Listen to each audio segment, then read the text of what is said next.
Alright guys, welcome back to the channel. It's Friday evening. We just rolled back in from the Mid-Atlantic PDR. Cody and I, he took off. We kind of shot and shattered and wore out and everything else, but we uh we had an epic journey. We ran into some bad weather. We survived it. We had a flat tire. We fixed it and moved on. But we had a great time, and I wanted to get the map out, and I wanted to just kind of highlight you guys because it's going to take me a little while to edit everything and get everything up. But man, we met some great people. We had a great time. Cody probably got sick of me talking to people, but I just met some people that, they kind of reminded me of my grandparents, my heroes. And those people are living like we lived 40 years ago up in those hills, man. That we had some great times, some great meetings of people, just random encounters with folks that invited us in their homes, showed us how they cook on a wood stove still, and we just had a great time, man. It was just epic, epic journey. So we just rolled in, just wanted to give a quick recap, and I kind of need this map to do it because, man, it's sort of it's a blur. We didn't look at the phone, we didn't look at the clock, we didn't look at the calendar, we just rode. And I did periodically check the weather though because it was crazy. So we basically, a quick rundown is we had 2.5, 3 days of almost perfect weather. 60s, mid 60s during the day, a little cool in the morning. But I looked on my phone, I think maybe the second day in, and it was like, hey, it's 70 degrees, 99% chance of snow in the morning. I think on day 3 or 4, and I was like, there's no way, this is crazy. But we ended up getting snowed in. I wanted to give a quick few shout outs if I could, for you guys in case you're ever in the area.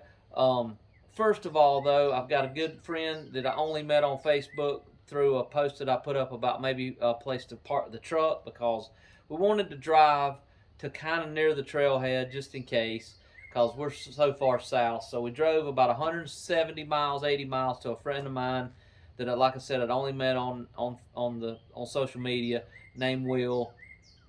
Give us a great place to park the truck. Kept an eye on it. I didn't get to meet him when he got there, and this evening I didn't get to meet him because there's a city near where we live. The traffic's terrible there, and at 5 o'clock it's real terrible. And I wanted to hurry up and try to beat that, so we ended up getting back to the truck about 3. We ended up still hitting it at 5 o'clock, and the traffic was terrible. But hey, we're through it. We're home. In time to hang out with the family, and everything's good. The bikes did great. The DR did great, but. So the shout out I want to give, first of all, is to Will. Thank you, Will. Appreciate it, man. Sorry we didn't get to meet you, and I know I'm going to call you later because I got cut off in the mountains there. I don't have service, but anyway, there's a dealer in Petersburg, West Virginia called Tri-County Honda, Yamaha, Polaris, and maybe a few more. I'm not sure, but anyway, found out it's going to snow, so we grabbed a hotel instead of camping. We camped the first night, and it was wonderful. Trent's Groceries where we camped the first night. It was good. We had planned.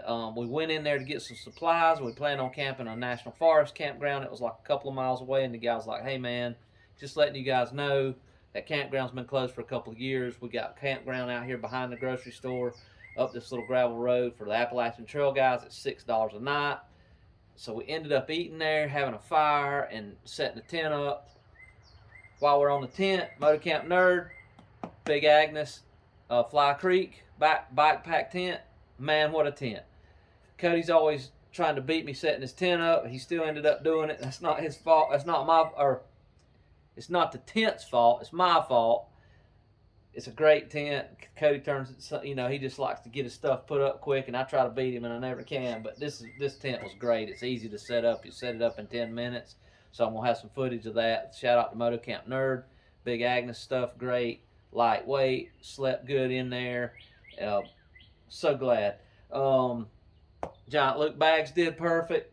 Got nothing bad to say about them. They held all my junk. I probably learned that I need about half of this stuff.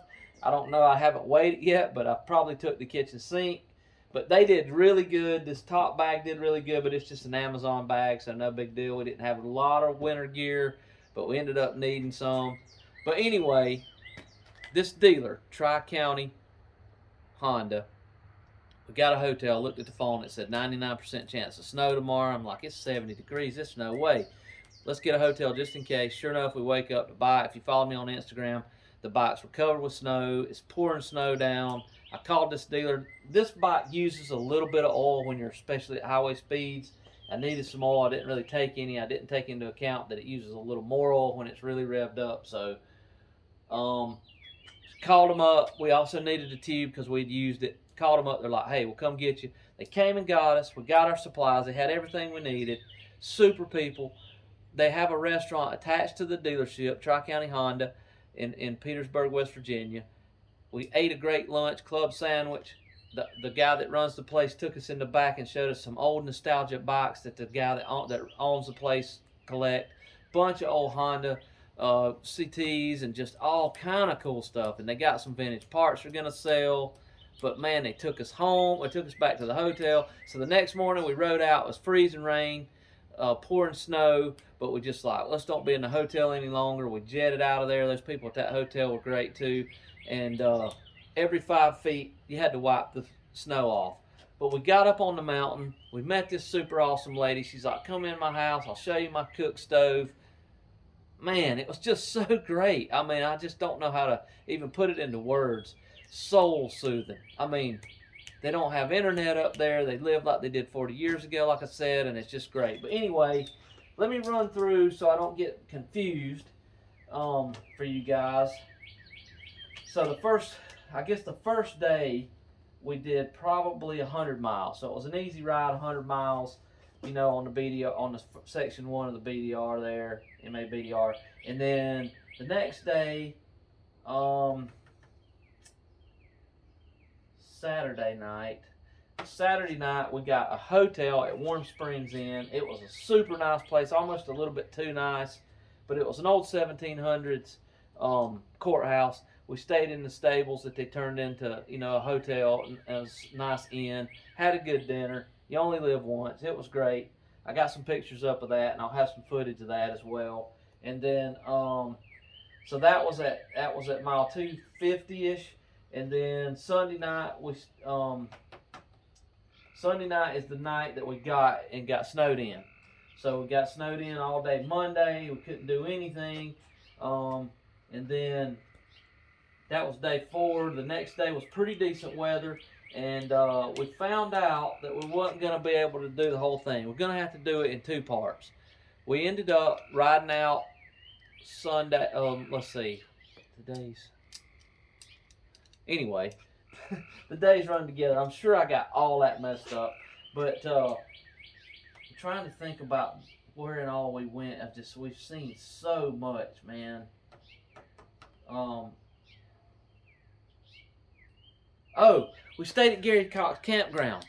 I can't believe I forgot that. So I called Gary like back around Christmas and like, hey man, somebody recommends you campground, Gary Cox Campground up in that's great Capon, I think is how you say it.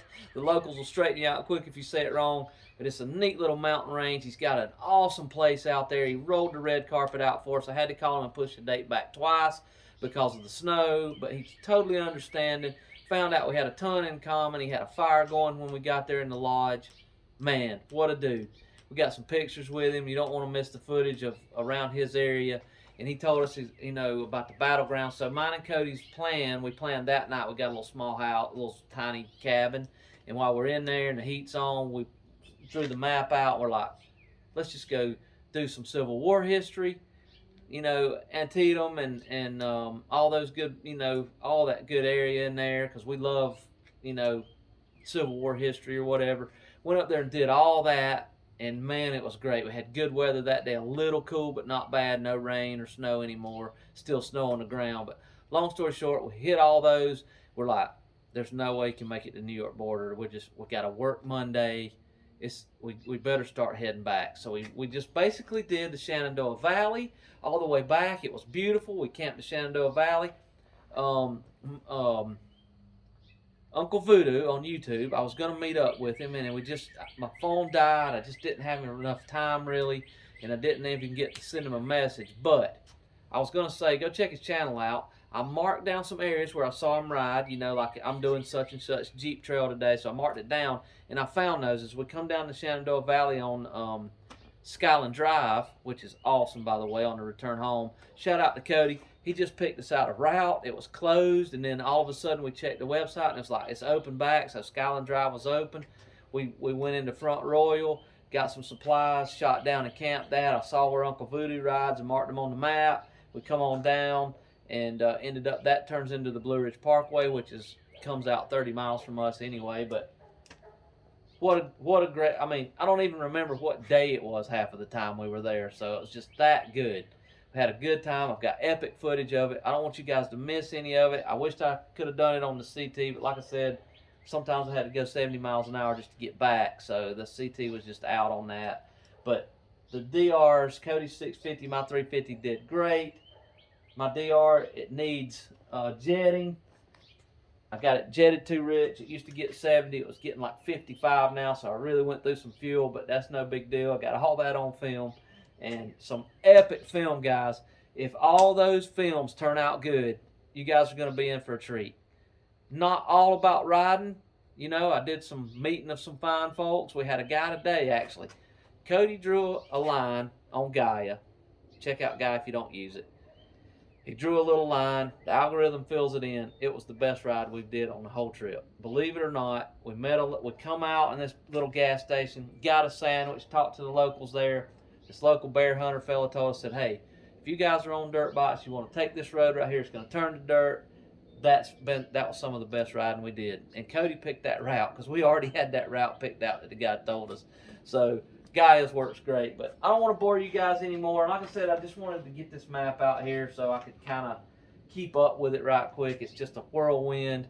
It's almost more than you can take in, but man, thank you BDR, you know, Ride BDR, for coming up with this route. It got us out of the crazy world. Met some awesome people. We got on the way back, we even had even better time almost because we just picked our own route, and that was great. But shout out to all those great people that we met. Shout out to you guys for watching. I appreciate it. And look, guys, it's going to take me some time to edit all this. I'm going to probably do it in parts. BDR 1, 2, and 3, and 4 maybe, or something like that. And I'll sort that out, though, for you guys so it won't be so boring. I'll try to do it in 20-minute videos or something just so you can and do the highlights. It's so much footage that I got. Like, took up 4 or 5 memory cards and 1,000,000 batteries, and the GoPro's the most glitchiest thing on the planet Earth. Man, that thing, I almost threw it through the woods a few times, but I'm a little slow on editing, so bear with me. I want to do this for you guys to let you know, don't miss these videos, man. They're great. They're going to be excellent. Not because I edited them, just because it's good footage, I think. So smash that like button, sub to the channel, so YouTube will tell you what we're doing. Stay tuned, guys. It's going to be great. Thanks again. Thanks for each and every one of you. I haven't even looked, but I think we're close to 2,000 subs now. We're loving it. This is springtime. We're going to do some riding. Going to hang out with the family. We're going to cook. We'll get it all on video. All right, guys. Appreciate it.